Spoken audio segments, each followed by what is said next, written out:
If one day gravity suddenly stopped working on you, what would happen? One day, Sarah was doing housework when suddenly, her body began to lift off the ground uncontrollably. Her daughter heard her mother's cries and immediately ran downstairs. But the sight before her left her stunned. Her mother's body was floating in the air, as if gravity had ceased to exist for her. Soon, medical personnel arrived. They tried to pull Sarah back down to the ground with force, but after several minutes of attempts, not only did it have no effect, she actually rose a few more centimeters higher. Faced with this rare condition, the doctors were at a loss. Over the following days, Sarah's body continued to rise each day. No one knew when it would stop. One day, a specialist in rare diseases came to their home. Sarah's family hoped she would have an effective treatment. However, after conducting measurements, the expert delivered a disturbing conclusion. With current scientific knowledge, they couldn't determine the cause of Sarah's ascent. Based on the current rate, she would reach near the atmosphere in about 3 months. At that point, Sarah would struggle to survive. This devastating news was hard for her husband and daughter to accept. Desperate to keep Sarah, the man forcibly tied a rope around her feet.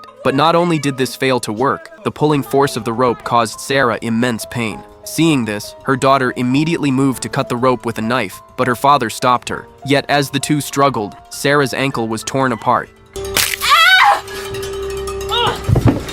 At that moment, the man realized there was no way to keep his wife anymore. Within days, Sarah had already passed through the ceiling. The man had to rent a lift to visit his wife. This would also be their last meeting. Though Sarah carried enough food with her, it was the endless loneliness that would be most deadly.